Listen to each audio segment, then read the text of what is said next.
Right now on Up with KREM, tenants struggling to make rent as prices increase. After that, it was just going up. And then if we would have stayed month to month, it would have gone up over $1,000 extra a month. This morning, concerns over a new law between landlords and tenants. Red flag warnings in place as we kick off the work week. That means high fire danger across much of the inland Northwest. I'll let you know what that means for you.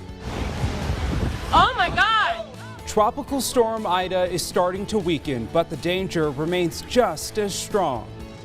This morning, local athletes increased the United States medal count in the Tokyo Paralympics.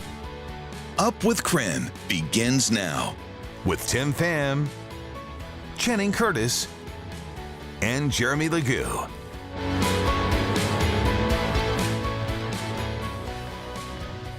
Well, good morning. Let's take a live look outside. Look how gorgeous it is out there right now. It looks like a beautiful start to the work week. Hopefully it stays that way for a little while. Yeah, we were so spoiled over the weekend. We were. I know so many of us got outside. Baxter and I went on several walks and mini hikes, and yeah, people were just enjoying it. We also saw the Tacos and Tequila Festival. Channing and I checked that out, and just a perfect weekend for that. So yeah, let's talk about this week though, because it looks like the weather pattern is changing. Haze and smoke soon returning to eastern Washington from the fires in the Cascades.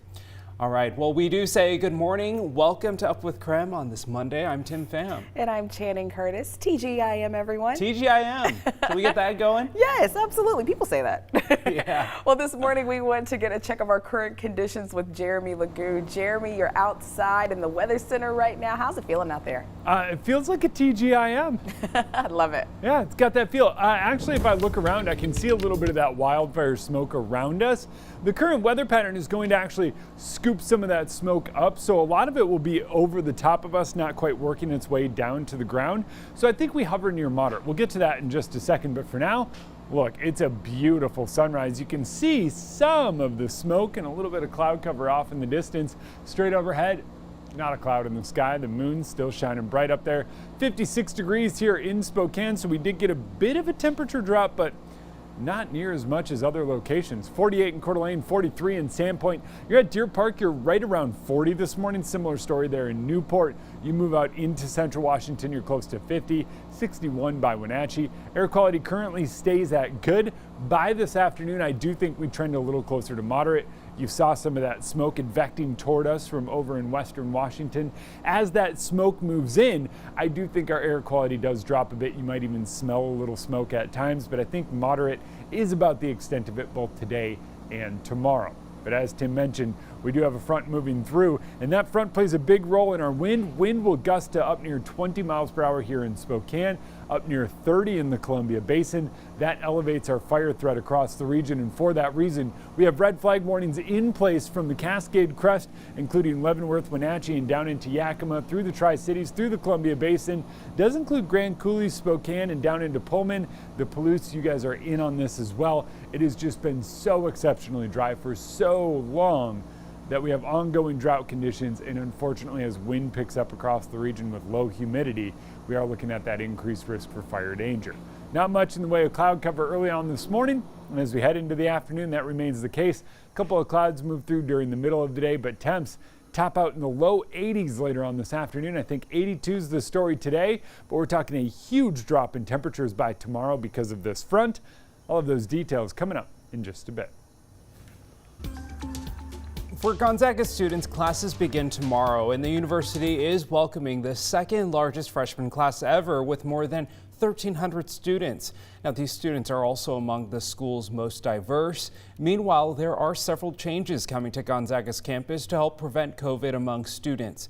The university is requiring all students and staff to be vaccinated against COVID-19 or receive an exemption. Masks must be worn indoors regardless of vaccination status, which is in line with the state mandate. The school says they will not grant students access to campus facilities if they do not provide vaccination documentation. In the meantime, students in Spokane Public Schools will head back to their classrooms this week. Thursday, grades 1st through 12th will start their classes. Kindergarten students will be split into two groups. Group A will start on September 8th and Group B will start September 9th. Everyone will attend together though on the 10th.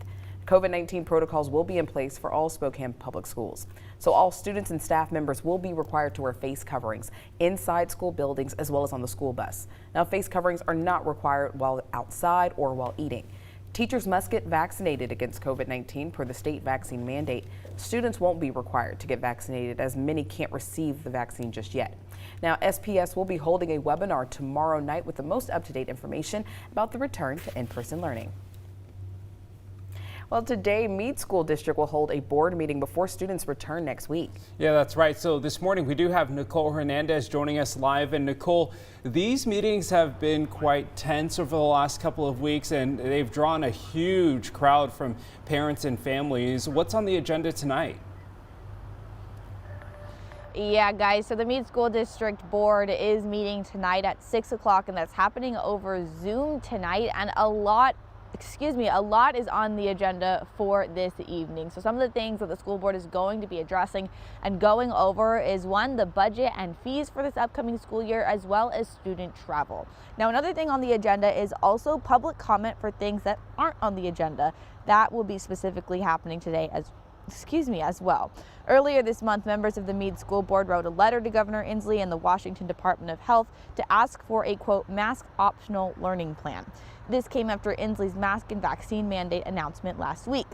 In the letter, they mentioned they are committed to keeping the impacts of COVID-19 to a minimum. They wrote that clear metrics regarding a, quote, mask optional policy would support their efforts of lowering COVID-19 impacts. They say county by county metrics and goals would help make a more specific approach to masks. They said negative community reaction and staffing shortages were some of their concerns about this new mask mandate. So again, this meeting is happening tonight at 6 o'clock over Zoom. So if you are interested in joining, you can text the word Mead to 509-448-2000. We'll send you a link to join that meeting. Live in Mead, I'm Nicole Hernandez. It is time for your morning rush. More news in less time. Spokane police arrested a 49-time convicted felon last night. SPS received a call regarding a possible domestic violence no contact order violation. The suspect had been identified as 39-year-old William O'Gahan. Panhandle Health District reporting a backlog of COVID-19 cases for July and August. The health district says the surge in cases is from a tight labor market and the demobilization of the National Guard. Right now, they are bringing in PhD staff to help eliminate that backlog. Well, it's been a hot summer for everyone, but especially dairy farms in Idaho. University of Idaho research shows as temperatures rise, a cow's milk production drops both significantly and immediately. Dairy experts say it would not be surprising to see between 8 and 10 pounds of milk per cow per day. For large dairy farms, there could be a loss of up to 100,000 pounds of milk every day. Well, that's your Morning Rush. More news in less time. Let us know what's happening in your neighborhood by using the hashtag #UpWithKREM on social media. The price of rent is skyrocketing all across our area. I scroll Facebook almost every day, and I see people looking for places that are affordable, and it's like, you're not going to find that in Spokane. You can't even find that over in Idaho. We're talking to the tenants union about what to do if your rent is on the rise and you can't get a hold of your landlord. And stick around, because coming up after the break, we're taking you outside and talking elevated fire danger across much of the inland Northwest. Red flag warnings in place until 9 p.m. today. That is for some strong gusty wind that arrives with the passing of a dry cold front. We'll see wind gusts up near 30 miles per hour at times, along with some low relative humidity. That means ongoing wildfires will be strong and grow rapidly. And that also means that any little thing can start a wildfire, and nobody wants to do that. So I'll have those details in just a bit.